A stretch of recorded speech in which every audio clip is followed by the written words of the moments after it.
My dear friends, welcome to the Essentials of Inorganic Chemistry. I am your friend Dr. V.D. Bhatt, presently discussing a chapter entitled Safety and Hygiene in Chemical Industry.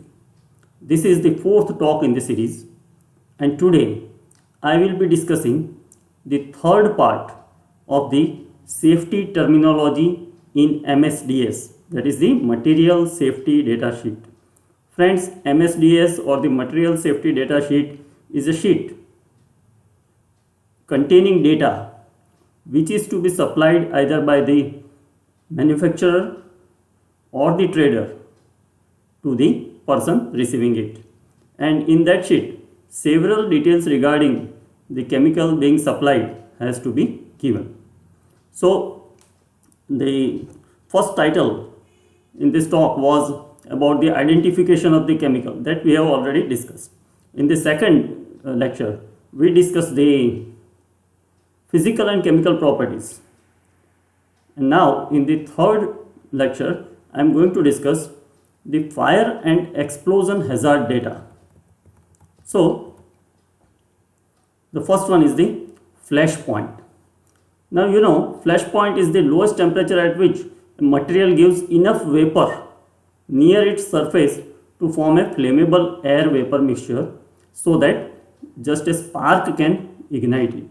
This point we have already discussed in the previous lecture, so I will just give you a superficial view. Then the next one is auto ignition temperature.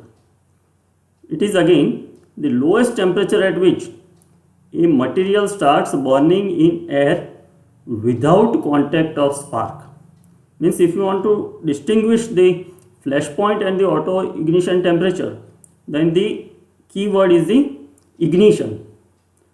A temperature where the ignition is not required for catching the fire is called auto ignition temperature, whereas a temperature where even a small spark can burn the material is called flash point. So we come here now. Lower flammable, also known as explosive limit, that is LEL or UEL. It has to be LEL or LFL. This is the lowest concentration in terms of percentage in air, in parts per million. How many parts of gas or vapor of the material is near the surface of the liquid per million parts of air? That is called lowest concentration in terms of ppm. So you know, a material, assume a liquid material which is kept in a container. Then because of vaporization, some material will be near the surface of the liquid in vapor or the gaseous form, and of course air will be there. So here we are talking about the concentration of the material in that air, and LEL is the lowest permitted concentration of this material. This is abbreviated as LEL or LFL. Sometimes the material may catch fire and sometimes it may explode. Therefore, it is lower flammable limit or lower explosive limit. Then you also have something called upper concentration. That is the upper flammable or explosive limit, which is abbreviated as UFL or UEL. And then you have a range between the LEL and UEL. This is known as explosive or flammable range. So generally what happens, a material having this concentration between LEL and UEL is considered to be most dangerous. So the fire or explosion risk lies within this range but not out of it. you will see that below the lower range or below the lower concentration, the concentration of gas in mixture is very low, and therefore the air will be very thin to catch the fire.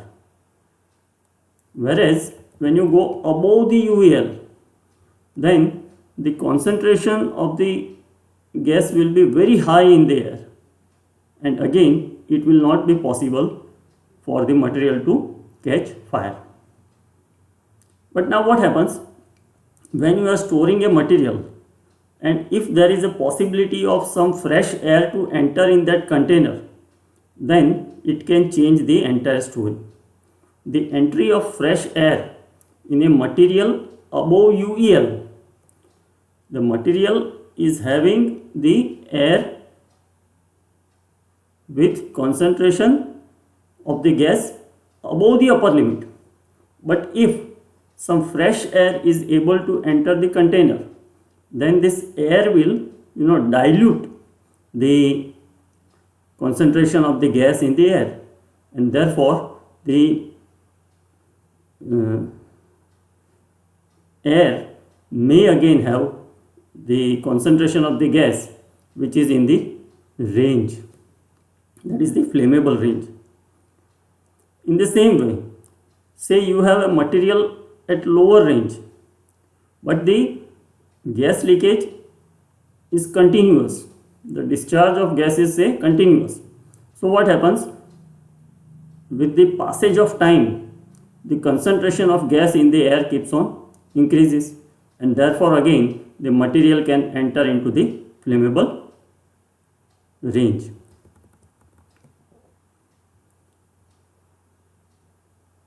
So this is what I have explained you.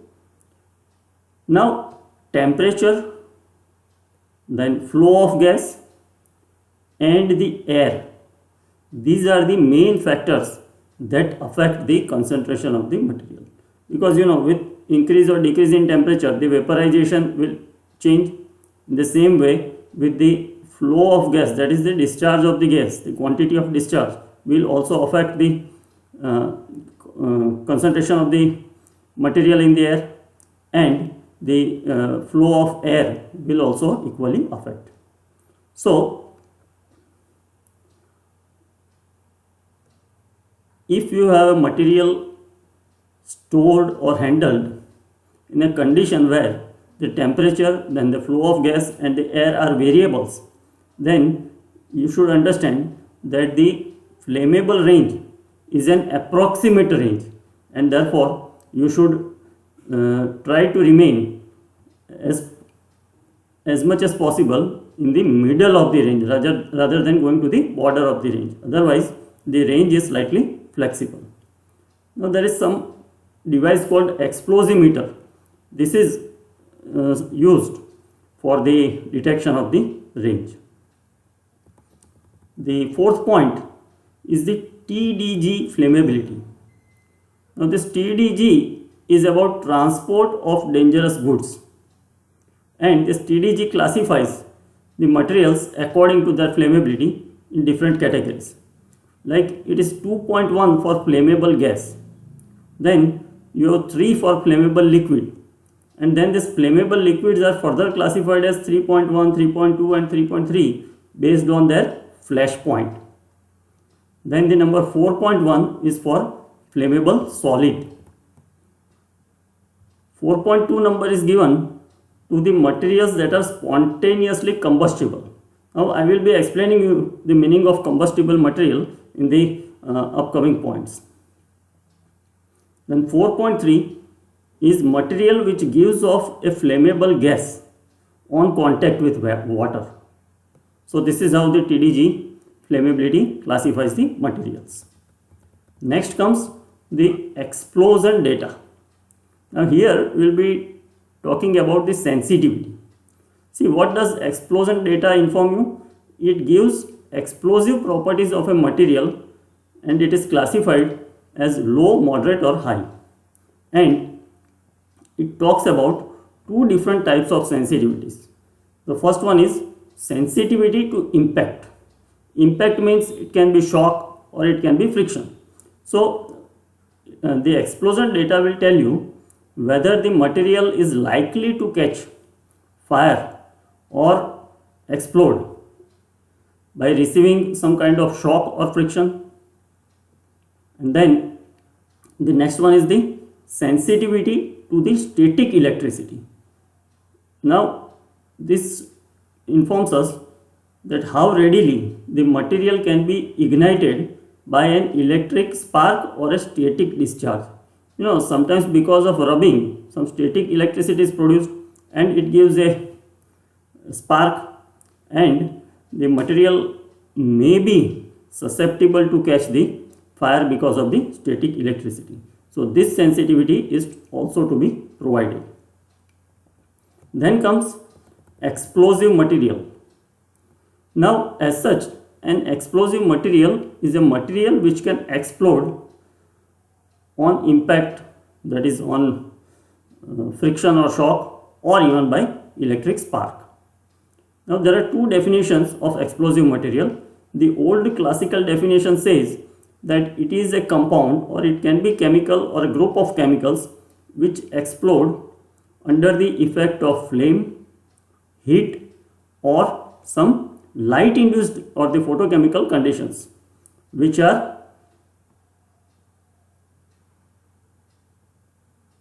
more sensitive to shocks or friction than dinitrobenzene. So while we separate this definition by or, there is yet another definition. The materials which are more sensitive to shocks or friction as compared to dinitrobenzene are called explosive materials. This is the old definition of the explosive materials. Now let us go to the new definition. Explosive material is a substance which itself is capable of producing gas at such a temperature, pressure and speed that a damage is caused to the surroundings. And the pyrotechnic materials are also included in this category, even though they do not produce gas. Pyrotechnic materials are the materials that we use for fireworks during the Diwali festival. Then the seventh point is combustible and flammable material. So solid, liquid or gas that can catch fire and burn quickly or rapidly or with explosion are called flammable materials.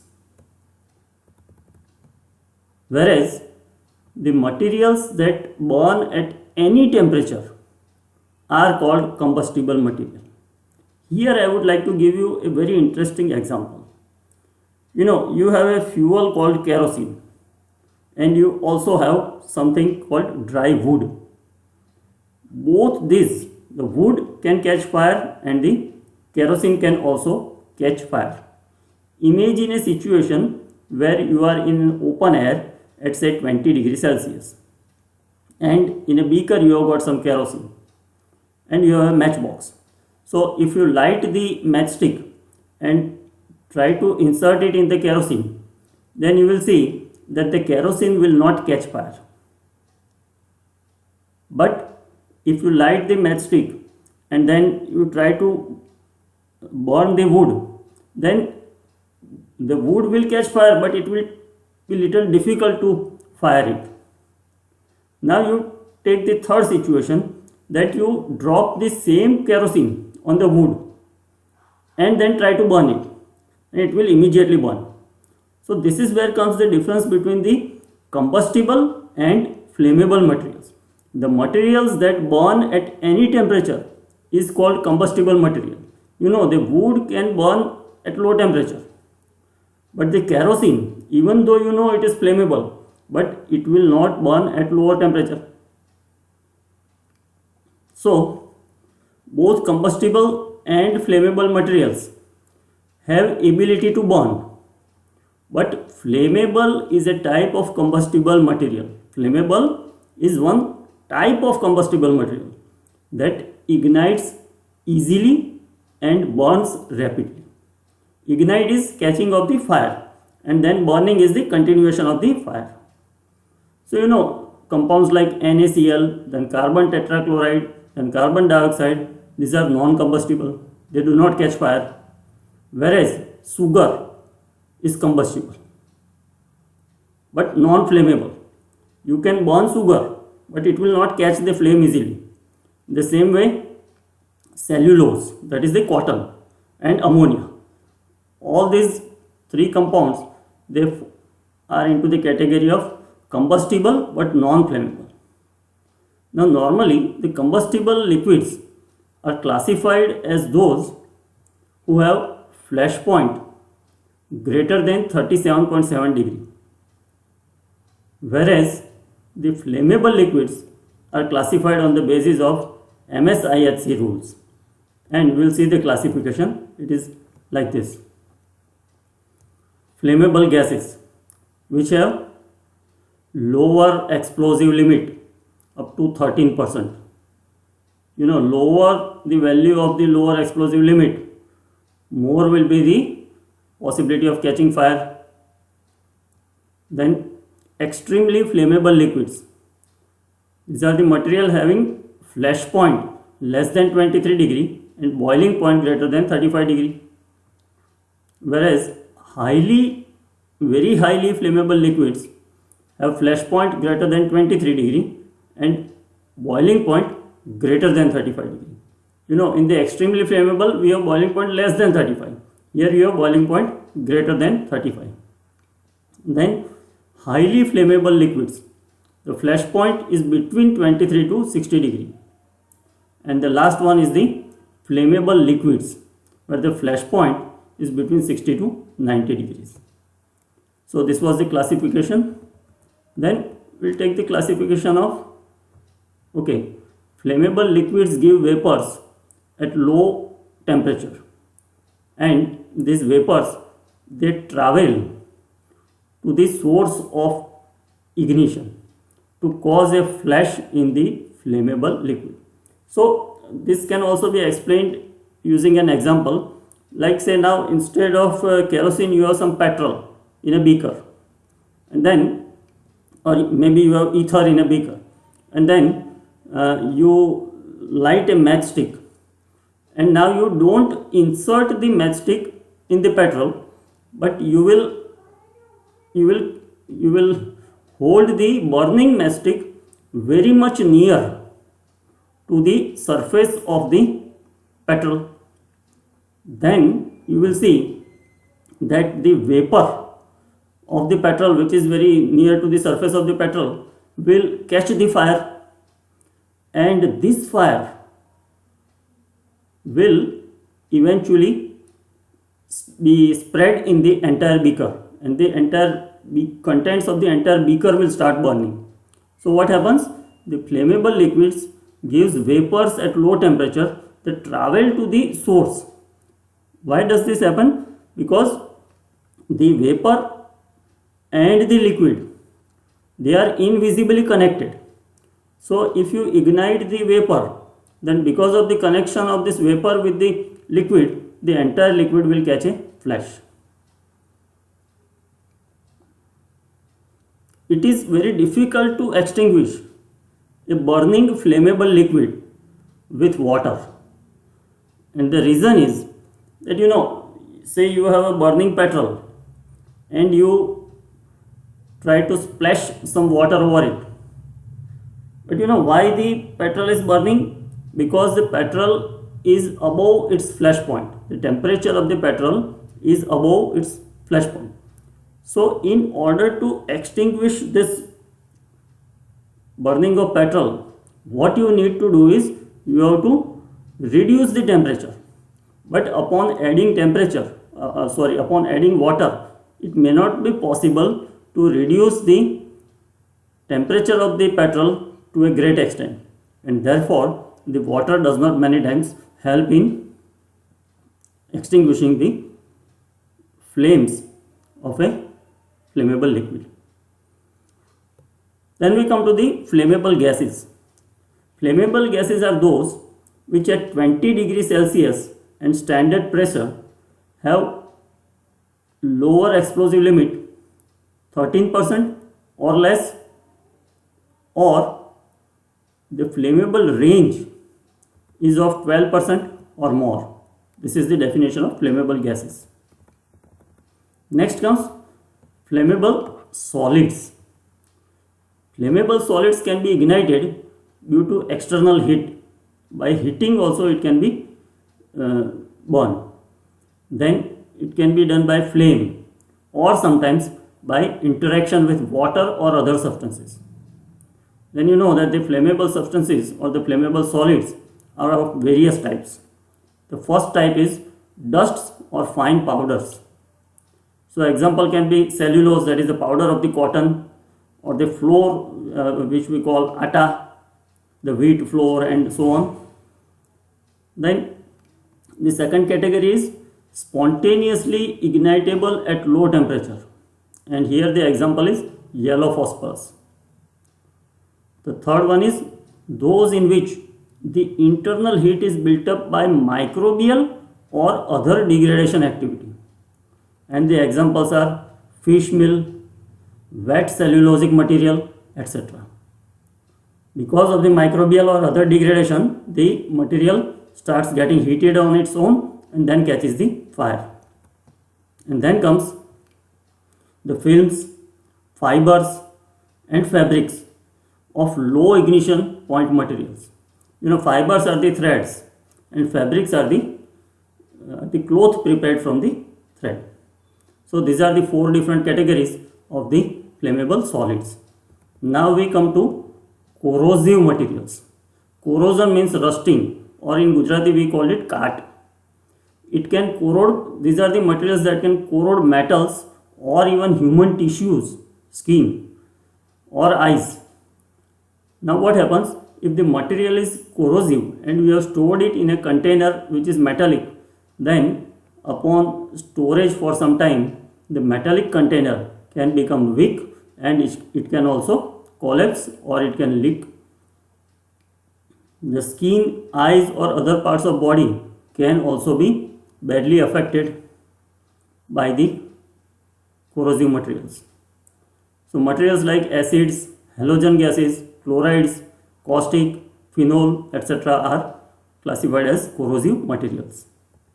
Next comes hazardous polymerization. Now, a polymer is a natural or man-made material which is formed by combination of several small molecules which are called monomers. And several small molecules, they form chains to give a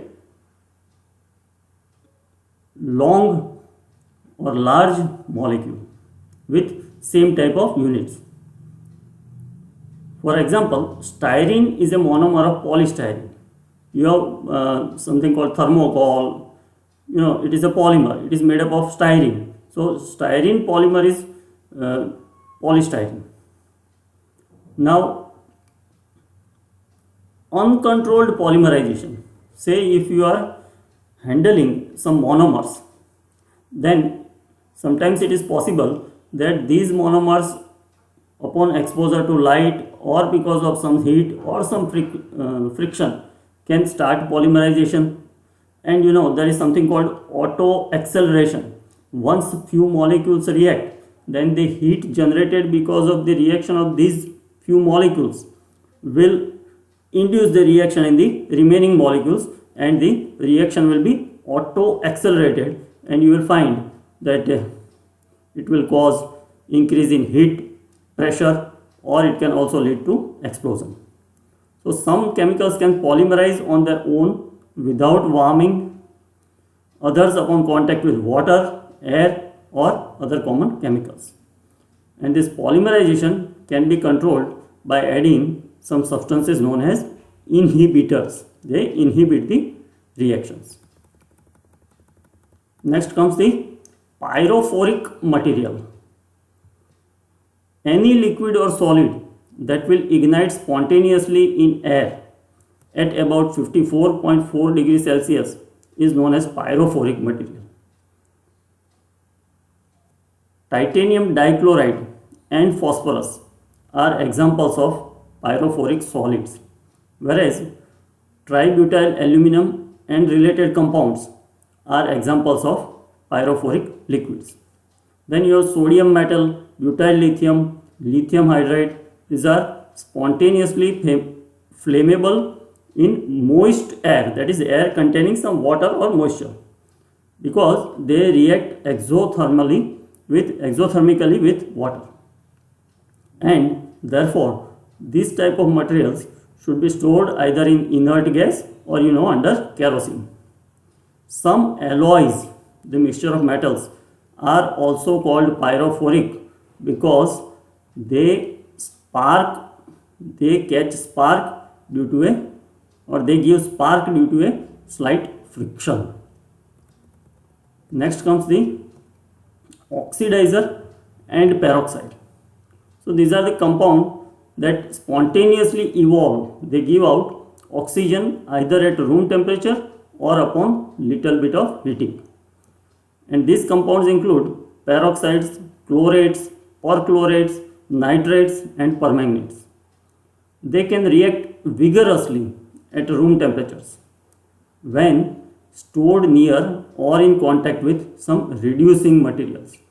Oxidizing materials can rapidly react with the reducing materials. So the storage areas of this type of materials should be well ventilated and kept as cold as possible. The peroxides, they release nascent oxygen, that is the atomic oxygen, and oxygen helps the fire. Therefore, they pose fire hazards in contact with the combustible material. So, what happens? Combustion is burning, and burning is supported by oxygen. So, if you have some oxidizing material and you have some combustible material, now what happens? The oxidizing material gives away some oxygen, and maybe because of some other accident, the combustible material is also catching some fire. The oxygen released by the oxidizing material will support this fire, and therefore this fire will be converted into a big accident. So they are used as oxidizing agents, bleaching agents and initiators of the polymerization.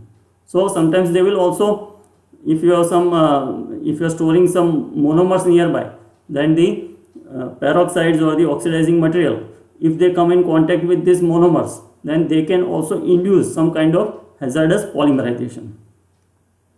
Now the oxidizing substances are not necessarily combustible. They themselves may not catch fire very easily. Say if you have KMNO4 powder and you try to burn it, it will not easily burn. But upon reaction they will give oxygen which will contribute to the combustion of the other material.